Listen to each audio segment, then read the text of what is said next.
This is episode 31 of That Shakespeare Life. Hi, I'm Phil Withington, author of Intoxicants and Society in Early Modern England and head of history at the University of Sheffield. Another great method for exploring the life of William Shakespeare includes listening to this. It's That Shakespeare Life with my friend Cassidy Cash.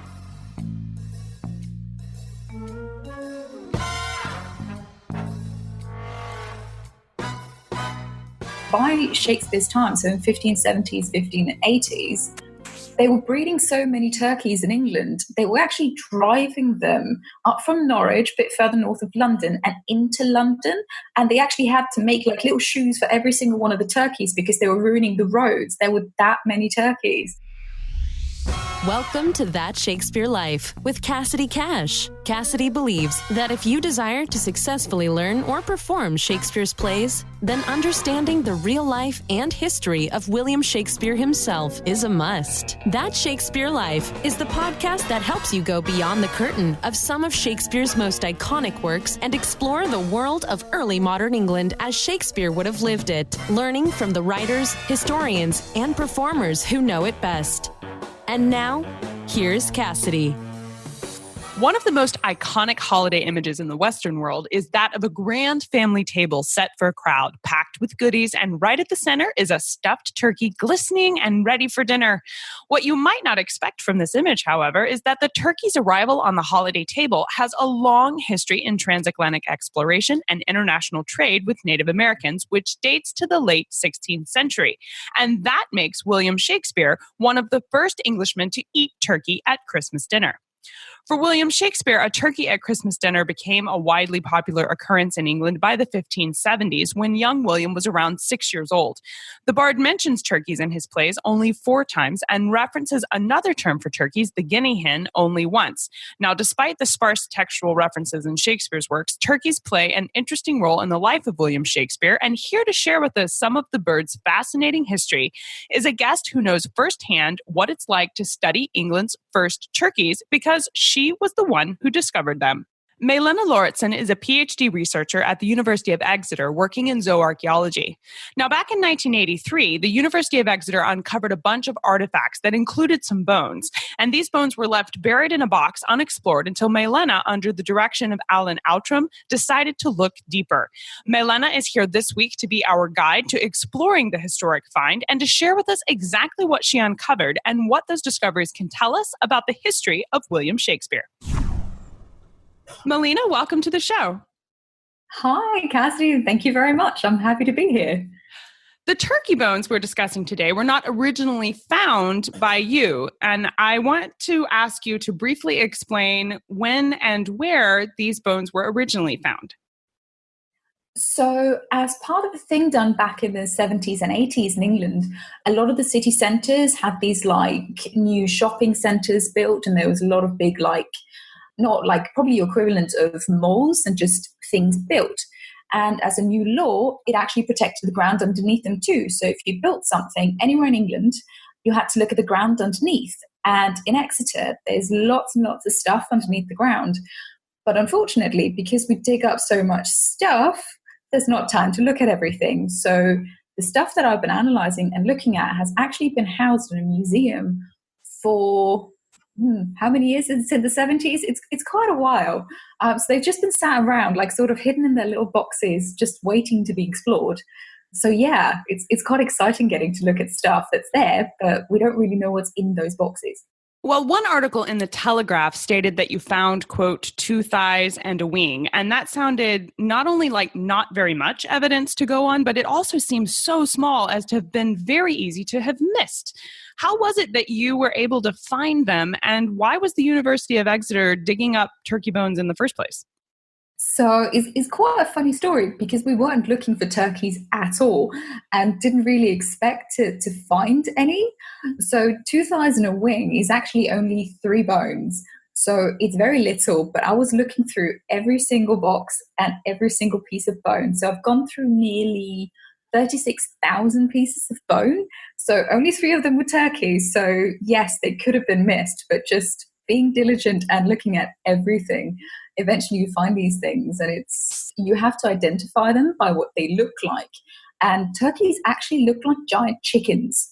So they're a bit of an odd one when they pop up, and for a bird, they're quite big. So yes, it's not a lot of evidence, but they stand out when we find big birds. So it was quite exciting when we found something we hadn't really been seeing a lot before. So yeah, that was quite nice. Well, where do you believe the turkeys came from, and how were you able to determine exactly where they came from? So we don't actually know precisely, which is one of the mysteries as well. So based on what they were found together with, which were these like beautiful pots and imported stoneware from Central Europe, we could date the context they were in, which is how a lot of actual archaeological dating is done. So we knew that these turkeys were from before 1550 and after 1520. So we had quite a narrow time bracket. So once we found out, like, this was quite an early date for turkeys, because the historical evidence is telling us that they were imported in 1524. So we knew that the turkey bones we had overlap with the introduction date, which is really rare. It's the only ones in England where they actually date that early, or we can ensure that this is the tightest we can get on the dating. So when we started looking into it, it turns out the turkeys weren't really being bred much at the time. This happened sort of in the latter half of the 16th century. So we knew that these ones were most likely imported. We're hoping to do some studies later on of a thing called isotopes. So they're sort of like chemicals, and they're the bonds that actually make up the bones. And from those, we can study where they've been coming from. So hopefully we can unsolve that mystery with time. But so far, there's still a mystery, but we're very sure that they're actually American turkeys, because not many turkeys were bred at the time. They could have been brought from Europe, but most likely they've actually been coming in directly from America to England at this time. That's fascinating. I know as Shakespeareans, we are desperate for things that tie back to Shakespeare. So I want to just check. Are you telling us that these turkeys were alive, or at least consumed, when Shakespeare was alive? Most likely, yes. If these ones, not specifically, they ended up on a dinner table just before he was alive, but possibly either descendants of them or relatives would actually have ended up on his dinner table. It's possible. It's a stretch, but it's possible. Well, I'll hang on to the stretch. I think that's very fun. Yes. Well, when turkeys were first brought to England, explain this process from arriving on a ship of a famous explorer and becoming popular fare for the everyday person. Turkeys were popular, I believe I have my history right here, by the 1570s, which means Shakespeare's childhood Christmases probably featured a turkey on the table. But I wondered if you could explain, how did the turkey go from this weird animal an explorer brought back for show all the way to a staple food choice at the holidays over what is really a relatively short period of time? It is really a short period of time, which makes the turkey even more fascinating. So imagine sitting at a harbour when these birds were brought in, and they were alive. We know this from historical records that the first birds that came to Europe, they were very much live birds, and they would have to been to be bred later on. But imagine coming in and you see this incredible bird, you have no idea what it really is. So in the beginning, it was sent over as gifts and something really, really rare. Quickly, you'd probably have been able to buy them as part of showing off your wealth, because they would have been really expensive to begin with. Like, we're talking very, very pricey dinner food here. Like, it's worse than going out for a steak at night, let me tell you that. But because of this status, like, people always want to achieve like what the greater people in life have. So obviously regular people started craving this, like, what is this thing, this magical things that are on dinner tables? And as soon as like more turkeys were brought over, the prices would fall, and you no longer had to keep them alive to be showing off your wealth to your neighbors. Like, people had them in the gardens and just to show off, a bit like we have a zoo today, which you wouldn't think to do with a turkey now. But back in the day, it was really something to show off. So when you started eating them, which happened very quickly, they were starting to be bred. And because of their sort of breeding seasons, they're perfect for actually eating at Christmas. So people couldn't like afford these all year round. So because they were ripe for butchering at that time, it became a thing that you could save up for and then really show off at Christmas. Like, I've saved up, I want to treat my family and my friends, and I want to show off that I'm connected and I'm actually willing to spend money on some really nice food. So that's why they became so popular. It was to show off and treat people probably in a way, rather than just I want a chicken or I want a turkey. It was more of a status symbol than just a regular food item. So it's sort of a bit of an odd thing, but because they could be bred so quickly, they became really, really popular by the 70s, 1670s, not the 70s.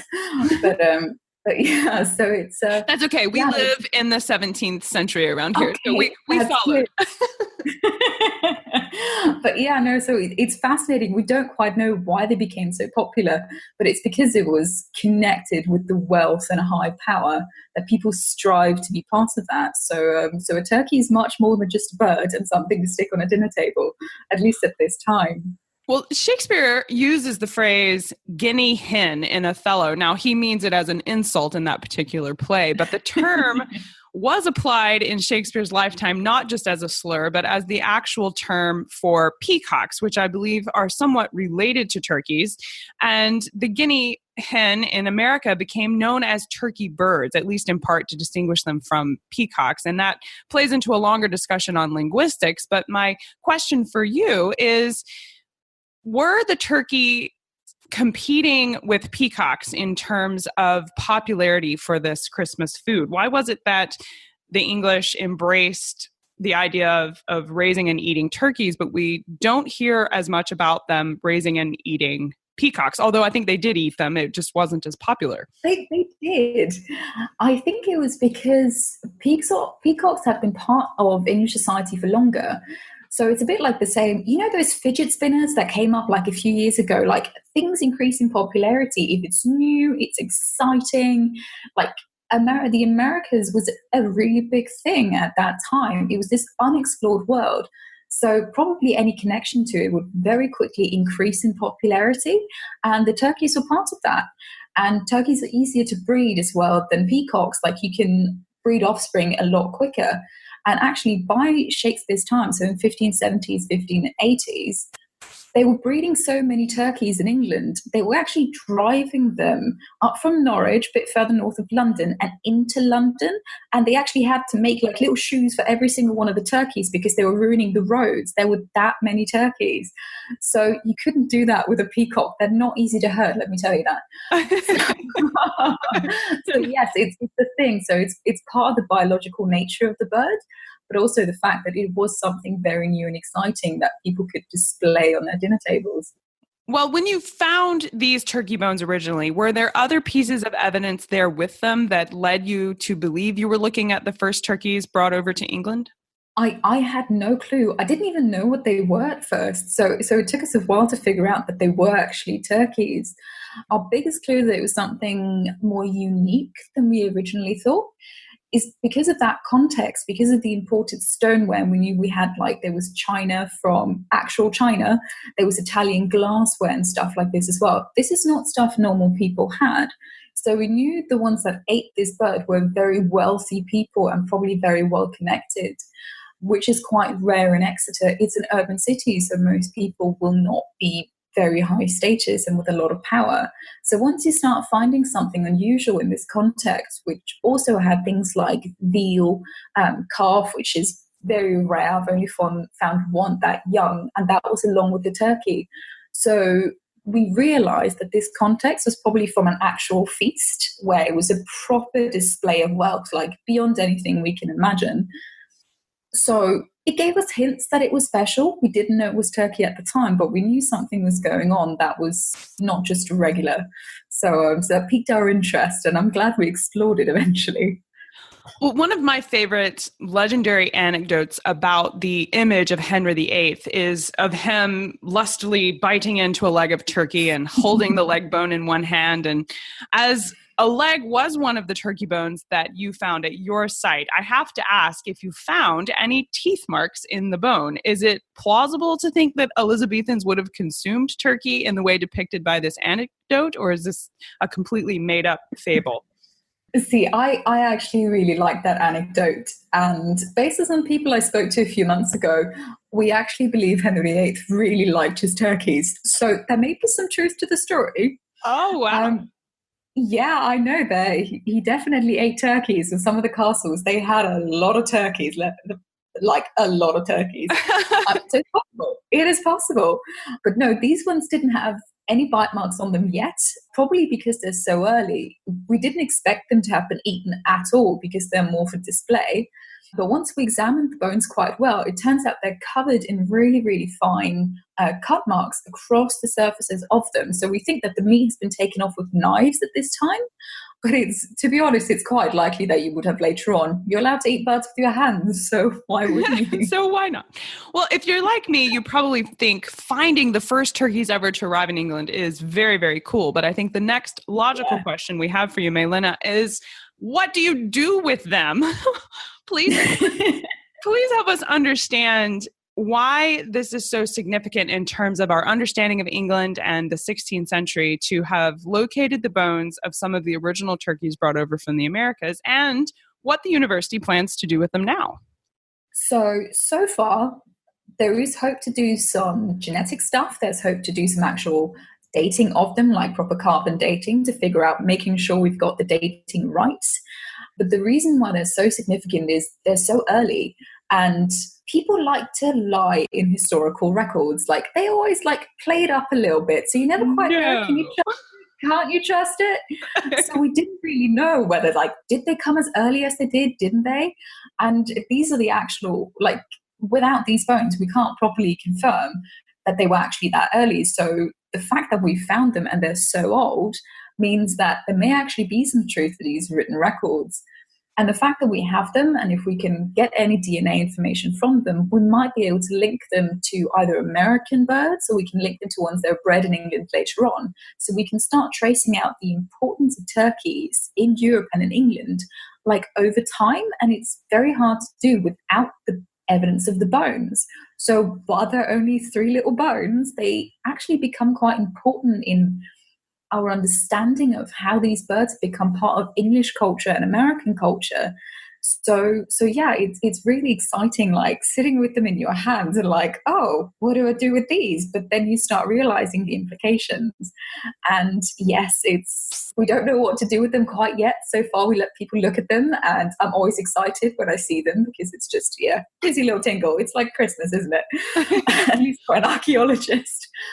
But yeah, so far we're looking into projects about how we can tie these bones into the rest of the bones that we found in England. They're not a lot, but yeah, so it's quite exciting. Very exciting, yes. Well, these particular bones, I believe they were on display last December at the Royal Albert Memorial Museum for a temporary display, and I wondered if they have plans to be on display again, or if there's a place where we can come and see them. They will probably be on display again. So there's another bigger project going on in my department, which is also studying the city of Exeter, where they've been found. And we are planning on a bigger display in the museum, so a longer one, where they'll be put on display again, along with other items that are sort of tying it into the history of Exeter and Exeter at the time. So it will be very exciting to actually see it along with the items it was found with, and other things that were found in the city, and just tying it into the whole history of how this place is actually developed. So yeah, that's very exciting for us. I think it will be out next year, the exhibition, I think. Yeah, that's so in about a year. Yeah, it's very exciting for us. Do we follow, I guess, the University of Exeter on Twitter to be able to be notified when that comes out, or where do you announce those things? It's not often we announce things. We're very bad at it. We're archaeologists. We don't like technology often. But no, it should be on the university's Twitter page. We have Facebook pages as well that people can follow. And the RAM has its own Twitter pages, and they're really good at announcing what different projects they've got going on and their different displays. And they're very excited about displaying this as well, because it's so rare we get to study our own city. So yeah, they'll definitely be making announcements ahead of time so people can plan for it and come and see everything. So yeah. Wonderful. Well, we'll definitely put links to those places in today's show notes. But in addition to following your research on this very interesting find, what are some resources you might recommend about the first turkeys to arrive in England and their origins in America?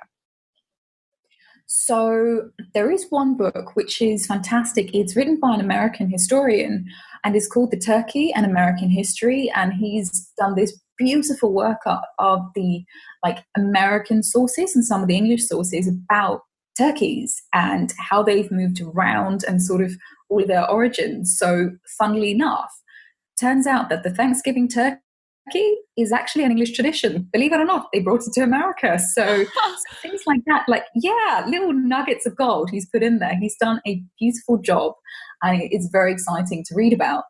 And on the other not other turkeys, actually, yes, true, but other species as well, there's a paper coming out in World Archaeology in, I think, a few months, which are talking about turkeys as well and the other sort of alien fauna that made it into England at the time.